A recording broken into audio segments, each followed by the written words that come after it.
Good evening, ma'am. Good evening, ma'am. Good Good evening. evening, ma'am. Ma'am, good evening. Good evening, ma'am. Ma'am, good evening. Good evening. Ma'am, good evening. Ma'am, good evening. Good evening, Vijay. See, finite part is helping verb, main verb, and auxiliary verb. Okay, and linking verb. Auxiliary verb are helping verb and linking verb. जो non finite वाला part है ना, उसका सिर्फ आपको intro बताती हूँ, ठीक है? हम उसको डिटेल में नहीं करेंगे. We will complete that topic in detail in next classes 7th and 8th. इस क्लास में आपको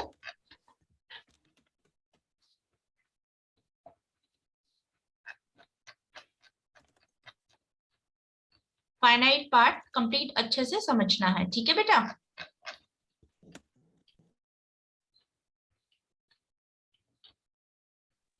My voice is clear to you?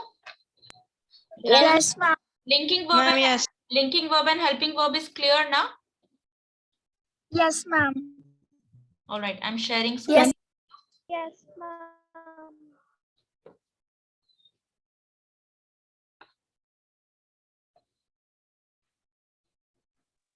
Ma'am अगर आपको कोई प्रॉब्लम ना हो तो आप एक बार उसे दोबारा से एक्सप्लेन कर सकते हो. Verb?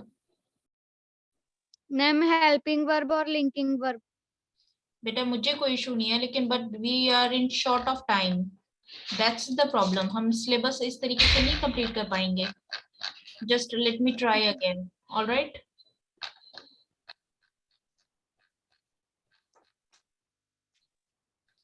देखो आपको है ना पता है क्या कंफ्यूजन हो रही है? आपको ना लर्न नहीं हुए हैं ये, ठीक है? जब तक आप इसको लर्न नहीं करोगे ना, लिख के नहीं याद करोगे, तब तक ये आपको थोड़ा सा कंफ्यूजिंग ही रहेगा. फर्स्ट ऑफ ऑल आप ये वाला डायग्राम बनाओ. इसको लिखोगे ना तब अपने आप याद हो जाएगा ये, ठीक है? इस वाले पार्ट पे यू हैव टू वर्क. जैसे ही आपको डायग्राम लर्न होगा, आपको कंसेप्ट अधिकतर क्लियर हो जाएगा, ठीक है? अब इस डायग्राम में देखो, प्राइमरी वर्ब जिससे हमें डायरेक्ट एक्शन का पता चलता है, फिजिकल, फिजिकल लिख लेना, और ये मेंटल, ठीक है? ये दो तरीके के होते हैं, physical and mental action. Linking verb, auxiliary verb. Auxiliary verb को ये डायग्राम है, ठीक है? लेकिन जो ये वाला पार्ट है, ये वाला पार्ट है ना, ये ऑक्सिलरी वर्ब भी होता है और ये वाला पार्ट लिंकिंग वर्ब भी होता है. That means is, am, are, was, were. और जो बी की फॉर्म्स होती है ना, बी, बीन, ठीक है, बीइंग, ये क्या होती है? लिंकिंग वर्ब भी हो सकती है और हेल्पिंग वर्ब भी हो सकती है. अब इसके दूसरा कंफ्यूजन आपको पता है कहाँ हो रहा है? प्रिंसिपल वर्ब, इसको लेक्सिकल वर्ब भी बोलते हैं. लिंकिंग वर्ब, ऑक्सिलरी वर्ब को हेल्पिंग वर्ब बोलते हैं, और इसका कॉपुलर वर्ब बोलते हैं. आपको ये दो चीजें याद करनी है. इनके जो सेकंड नेम है, इनको और किस किस नाम से हम इसको याद करते हैं, और इसके इस डायग्राम को. क्लियर? आज मैं आपको ये शीट भेज दूंगी. Ma'am ma'am principal verb action verb है. And mental action also. Ma'am mental verb कैसी होगी? मेंटल वर्ब होता है बेटा जब आप सोचते हो, दिमाग में कुछ सोच रहे हो, ठीक है? That is mental verb. Assume कर रहे हो, सपना देख रहे हो, तो ये क्या होता है? मेंटल एक्शन होता है, ठीक है? Let me get to that. अब ये देखो, आपकी लिंकिंग वर्ब और हेल्पिंग वर्ब में ये वाली कॉमन है, ठीक है? ये वाला ग्रुप हेल्पिंग वर्ब है. अब जो ये हेल्पिंग वर्ब है ना, ये इज, एम, आर, वॉज, वर, ये क्या है? बी की फॉर्म है. उसके जो तीन पार्ट्स थे, हैज, हैव, ये हैव की फॉर्म है, ठीक है? डू, डज, डिड, ये डू की फॉर्म है, और ये बाकी आपके हेल्पिंग वर्ब्स हैं, ठीक है? अब लिंकिंग और एक्शन वर्ब. लिंकिंग वर्ब और एक्शन वर्ब जैसे हमने किया था सी, ठीक है?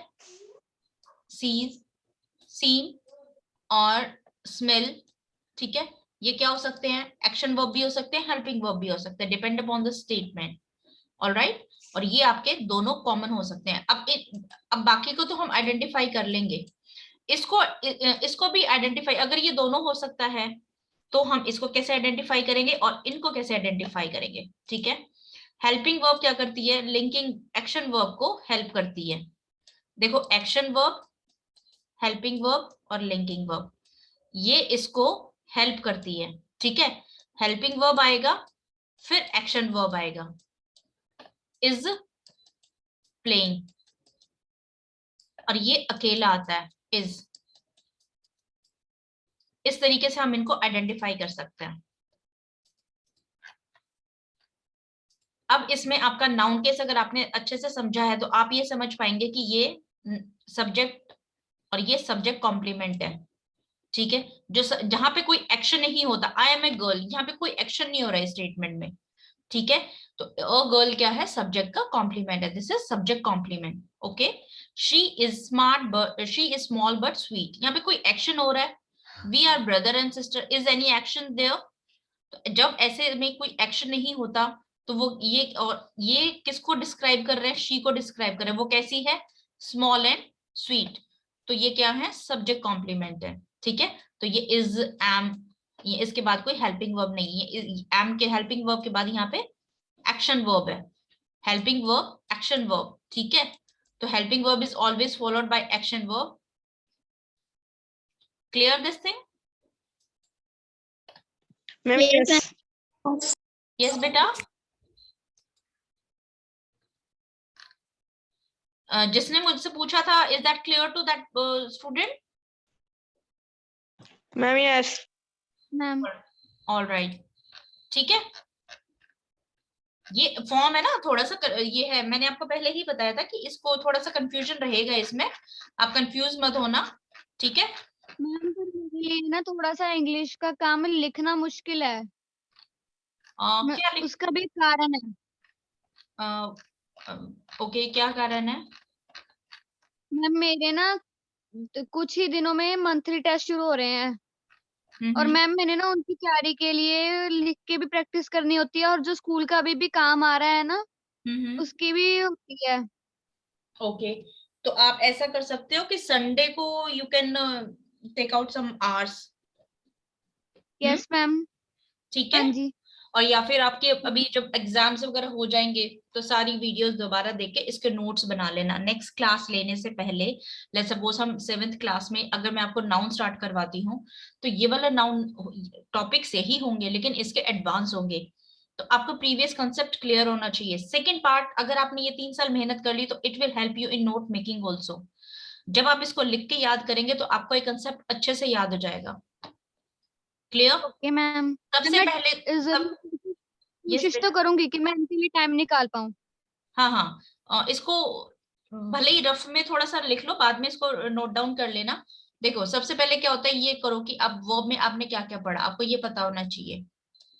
हमने टाइप्स पढ़े, हमने इसके फंक्शन पढ़े हैं, हमने इसके यूजेस पढ़े हैं। इस तरीके से 5 मिनट्स में एक ओवरव्यू किया करो खुद का। यस बेटा।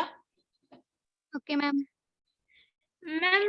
मैम जो भी आप मैम भेजते हो पीडीएफ वो मैम हम लैपटॉप में सेव कर लेते हैं। हाँ जी बेटा, इसको सब्जेक्ट वाइज फोल्डर्स बना के इसको उसमें सेव कर सकते हो, ठीक है। तो यू कैन टेक रेफरेंस की who is saving, Vitesh is saving ना, तो अगर किसी को चाहिए फ्यूचर में तो he can take help of Vitesh, all right. और जिन जिन के पास कंप्यूटर है तो you can save in that also, all right. देखो नॉन फाइनाइट पार्ट के 3 पार्ट्स होते हैं। सबसे पहले आपको ये नहीं याद, देखो आपको नॉन फाइनाइट पार्ट के 3 पार्ट ये अच्छे से याद हो जाने चाहिए, इनफाइनाइट, जेरेंड एंड पार्टिसिपल, ठीक है। Also known as double part of speech, इसको डबल पार्ट ऑफ स्पीच भी बोलते हैं क्योंकि ये पार्ट ऑफ स्पीच पोर्शन में से, लेकिन as a part of speech नहीं होता, होता भी है कैसे, ठीक है। रनिंग, रन क्या है, रन वर्ब है, ठीक है। अब दौड़, इसके लिए हमारे पास है वर्ड रन, लेकिन दौड़ना इसके लिए कोई वर्ड नहीं है, तो हमने इसको बनाया RUNNING, रनिंग, ठीक है। हमने इसको ING लगा के रनिंग बनाया। ही इज रनिंग, रनिंग क्या है, यहाँ पे एज अ मेन वर्ब ये यूज हो रहा है, ठीक है, क्योंकि हेल्पिंग वर्ब है, there after you have an action verb. He likes running, ये यहाँ पे जेरेंड है, उसे दौड़ना पसंद है, ठीक है। जब हम वर्ब में आईएनजी लगा के एज अ वो जब देखो नॉन फाइनाइट पार्ट में जो आपके gerund participle, first of all try to understand gerund क्या होता है। जेरेंड होता है जब वर्ब में कोई भी एक्शन वर्ब है उसमें हम आईएनजी की फॉर्म लगा देते हैं, रन रनिंग, स्विम स्विमिंग, ठीक है, तो वो जेरेंड बन जाता है। क्लियर। इनफाइनाइट क्या होता है, टू रन, इसमें हम वर्ब में टू ऐड कर देते हैं, ठीक है। और पार्टिसिपल के 3 पार्ट्स होते हैं, प्रेजेंट, पास्ट, फ्यूचर, ठीक है। तो इस तरीके से इसके पार्टिसिपल के पार्ट्स होते हैं। देखो अब ये रनिंग क्या है, यहाँ पे as a main verb use किया गया है, ठीक है। जेरेंड में नॉन फाइनाइट पार्ट में ये एज अ वर्ब यूज नहीं होते, दैट मीन्स रनिंग यहाँ पे वर्ब नहीं है। रनिंग यहाँ पे या तो कॉम्प्लीमेंट है, सब्जेक्ट कॉम्प्लीमेंट है, या फिर ये सब्जेक्ट है, या ये सब्जेक्ट होगा, ठीक है। और पार्टिसिपल में जब ये चला जाएगा तो ये एज अ एडजेक्टिव होगा।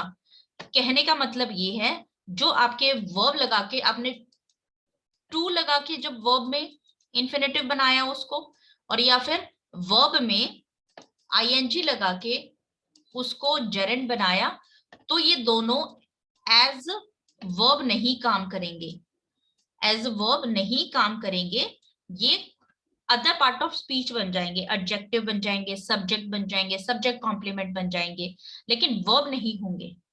तब ये होता है नॉन फाइनाइट पार्ट। क्लियर। ये कंसेप्ट है ना, मे बी आपको बहुत कंफ्यूजिंग हो, और ये अगर मैं इसको एक्सप्लेन करूंगी तो it will take lot of time. तो अभी मैं चाहती हूँ कि आप जो वर्ब, यस बेटा, मैम आप दोबारा समझा दो, समझ नहीं आया। देखो जो आपके फाइनाइट पार्ट थे,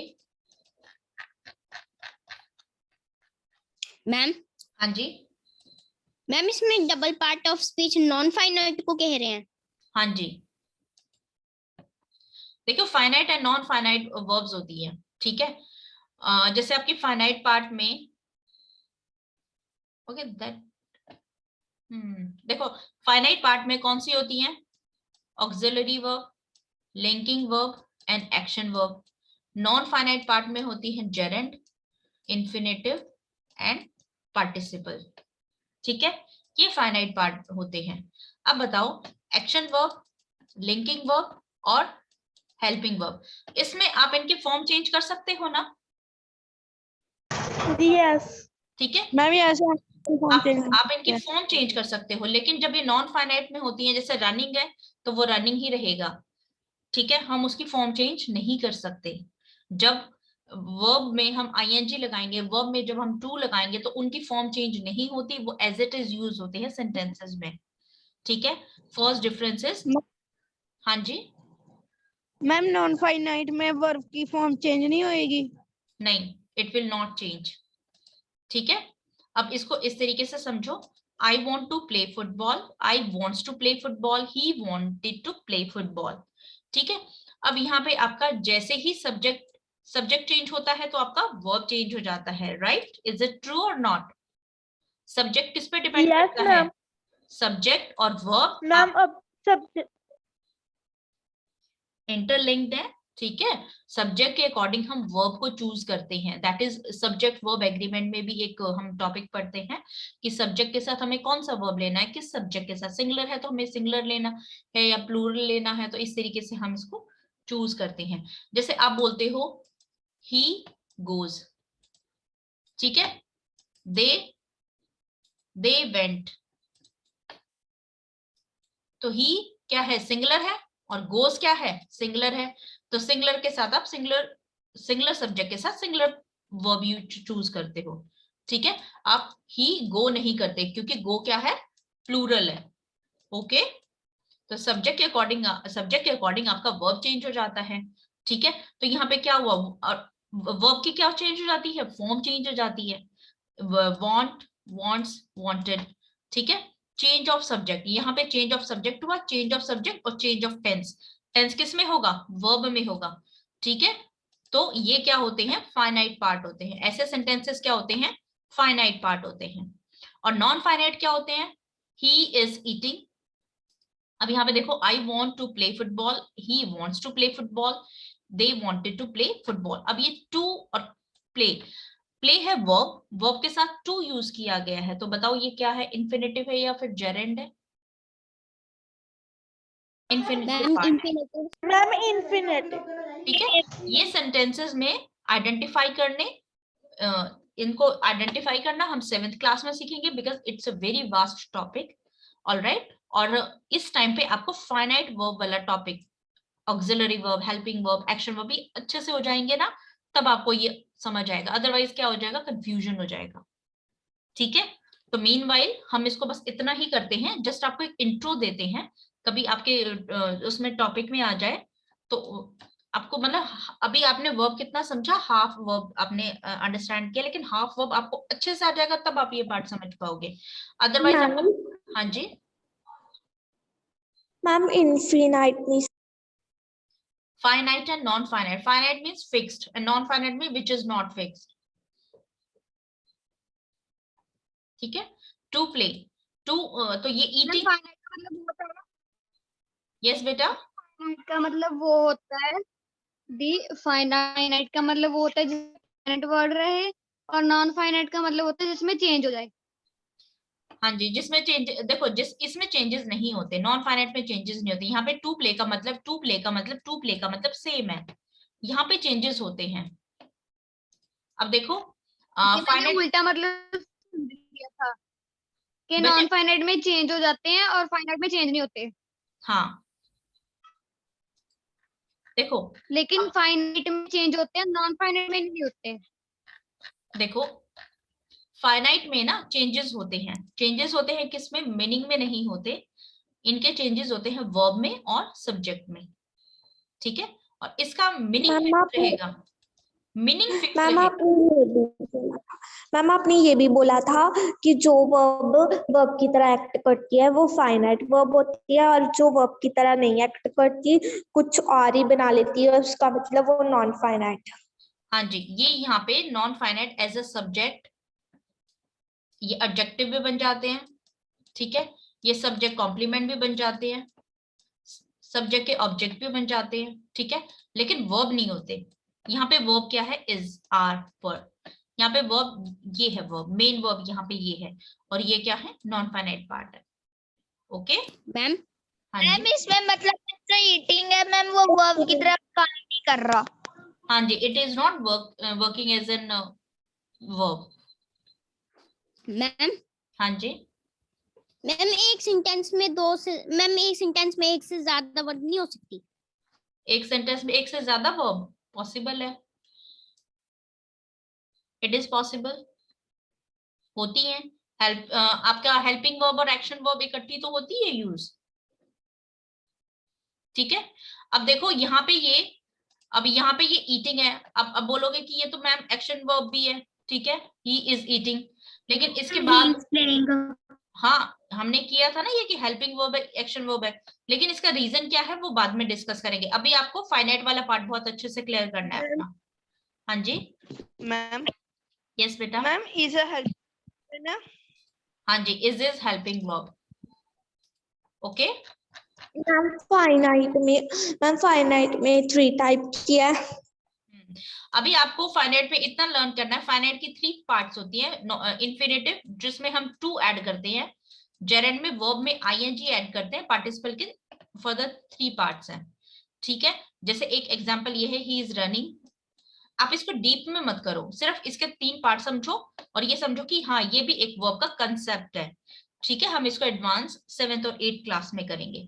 इसके लिए ना आपको नेक्स्ट एडवांस नाउन केस और भी अच्छे से बहुत सारे एग्जांपल्स के साथ समझना पड़ेगा, तब आपको ये टॉपिक और अच्छे से क्लियर होगा। अदरवाइज, मैम हाँ जी बेटा, मैम रिफ्लेक्सिव और इंटेंसिव के नोट्स शेयर कर देना मैम, वो मिले नहीं थे।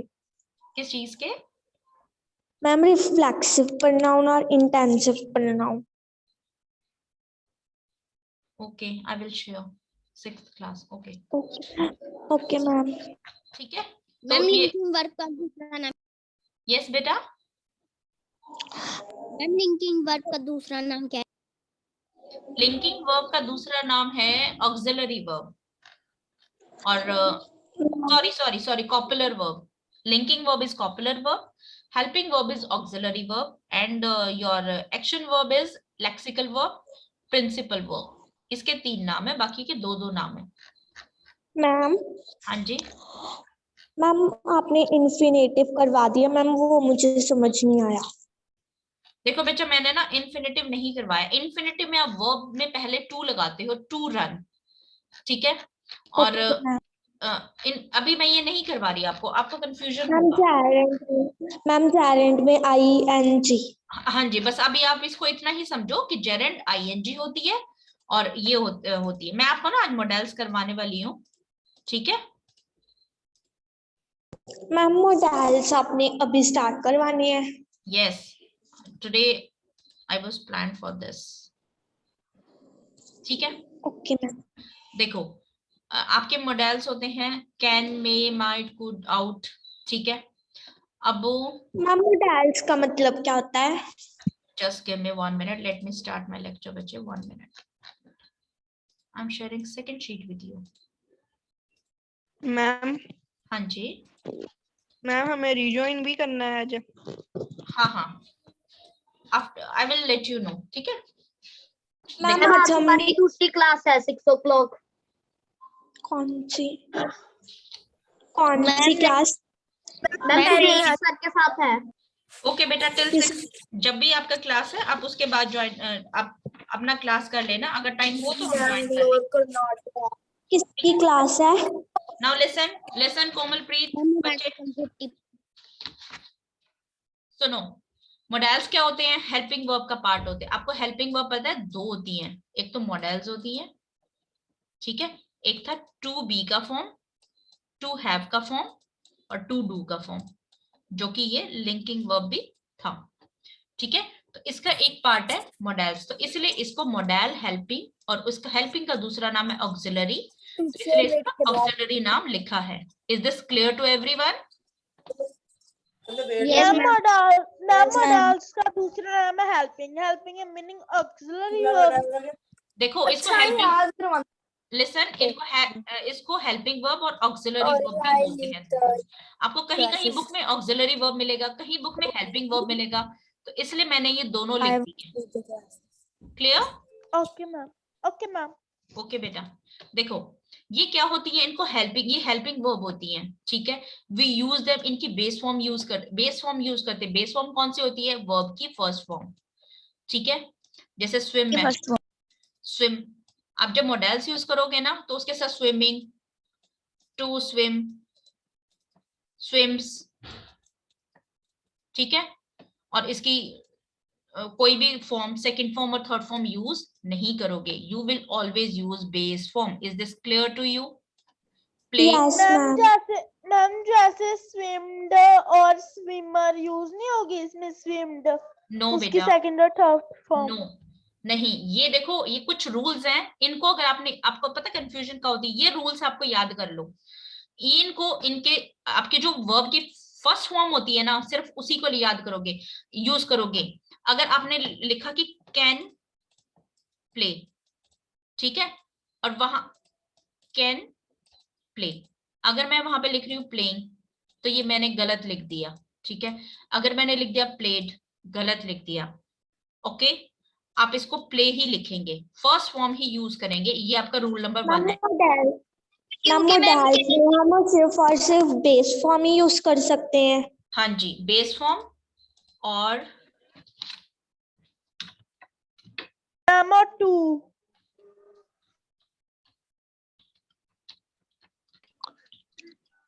बेस फॉर्म और first form of the verb, ठीक है। मैम क्योंकि मैम कैन एक मॉडल है तो मैम बेस फॉर्म कौन सी होती है? बेस फॉर्म देखो, ये लिखा है ब्रैकेट में, फर्स्ट फॉर्म होती है। बेस फॉर्म होती है फर्स्ट फॉर्म, जिसमें आईएनजी फॉर्म नहीं होती, एक होती है एसईएस फॉर्म नहीं होती, और उसके सेकंड और थर्ड फॉर्म जो आप चेंज करते हो, प्ले, प्लेड, प्लेड, ठीक है, वो यूज नहीं होगा, ओनली प्ले यूज होगा, स्विम होगा, टॉक होगा, ठीक है, ओनली ये होगा। हाँ जी मैम यहाँ अपने वर्बल लिखा है। हाँ जी, वर्बल फ्रेसेस, ठीक है, they do not change form. हाँ जी बेटा, मैम वर्बल फ्रेसेस का मीनिंग क्या है? देखो वर्बल फ्रेसेस होते हैं, वर्ब के फ्रेसेस होते हैं, जब वर्ब जैसे विल, वर्ब है हैव, ठीक है, प्लेड, जब आप ऐसे विल बी प्लेइंग, ठीक है, विल बी प्लेइंग, जब आप ऐसे यूज करते हो तो कितनी है 1 2 3, जब 2 3 वर्ब्स आप इकट्ठे यूज करते हो ना, देन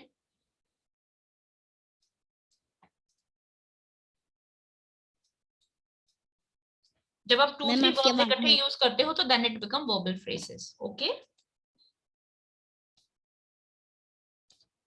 क्लियर बेटा? Yes, is it? Yes ma'am.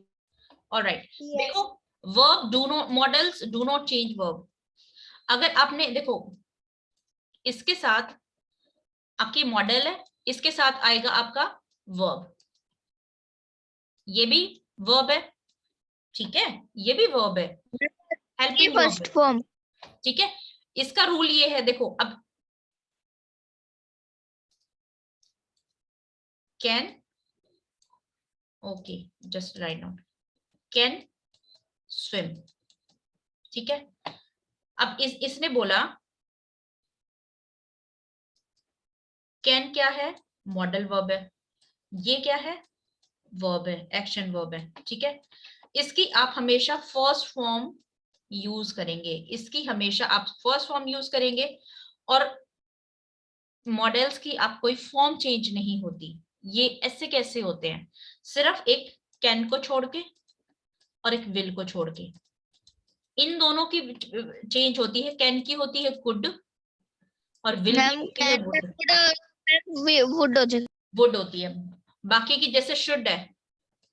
अब देखो हमने क्या डिस्कस किया था, वर्ब फॉर्म चेंज करती है लेकिन मॉडल्स नहीं चेंज करती, मॉडल्स की फॉर्म नहीं चेंज होती, इसलिए आपने कैन की कभी शुड की कभी फॉर्म चेंज की है, शुड शुड शुडेड शुडेड किए कुछ ऐसा, इट इज ऑलवेज दिस, ठीक है, सिर्फ कैन। हाँ जी बेटा, यस मैम शुड का फर्स्ट फॉर्म मैम शेल है। नो, देखो मैम शुड खुद ही फर्स्ट फॉर्म है। हाँ जी, शुड मॉडल है, देखो कैन और विल का फॉर्म चेंज होता है, बाकी का फॉर्म चेंज नहीं होता, बाकी यूं की यूं होती है, ये फॉर्म चेंज नहीं करती एक्सेप्ट दो, कैन और विल, और इसकी हमेशा स्विम की हमेशा, मतलब इसके बाद जो आप वर्ब यूज करेंगे उसकी हमेशा फर्स्ट फॉर्म चेंज होगी। तो कहने का मतलब क्या है, मॉडल्स में बेस फॉर्म यूज होती है और ये खुद वर्ब चेंज नहीं करते, ठीक है। अब वर्ब चेंज करने का मतलब लास्ट में एस एस लगाना नहीं लगता, थर्ड पर्सन सिंगुलर नहीं लगता, ठीक है। वी जब हम इसको नेगेटिव बनाते हैं, अब जा सकते हो अब नहीं जा सकते, तो आप इसमें क्या करोगे, सिर्फ नॉट यू ऐड कर दोगे, नॉट लगा के इसको नेगेटिव बना दोगे, क्लियर। मॉडल्स को आपको जाना चाहिए, you should go you shouldn't go, तो नॉट लगा देंगे, बस इतना ही इसको बना के नेगेटिव करते हैं और इसमें कोई चेंजेस नहीं होते।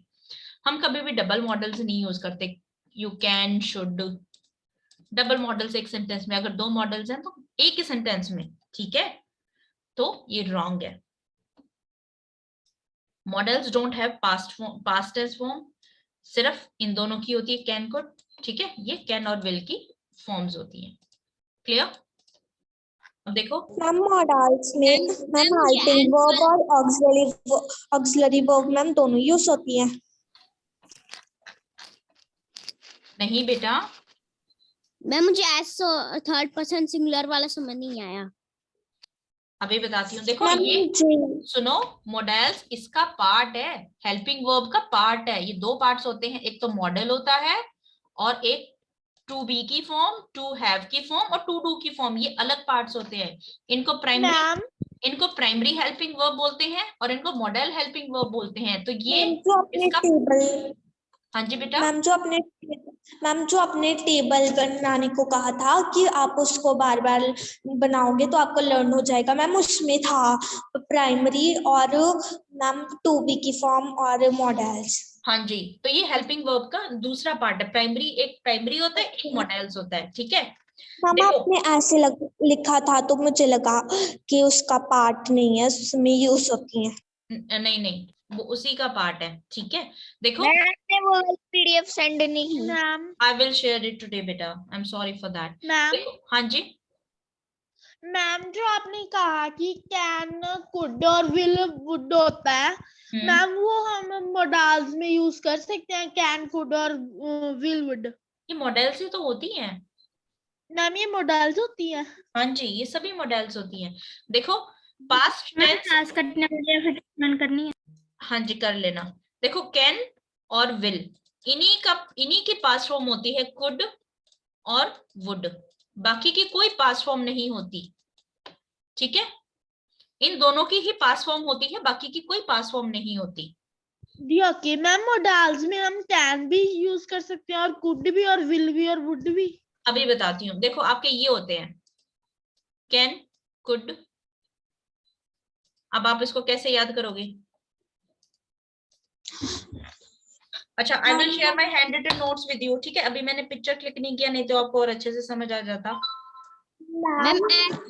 मैम एस थर्ड वाला समझा।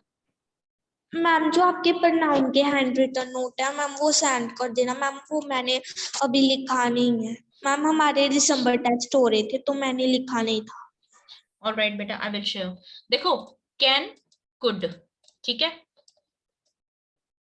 शैल, शुड, इस तरीके से सिमिलर वर्ड्स है ना, उनको लिख के करना। May, might, must, will, would, ought, to, और 3 होते हैं और नीड, डेयर मैम ये छोटे भी है और बड़े भी है और यूज्ड। हाँ, ये इतने होते हैं, 13 होते हैं, ठीक है।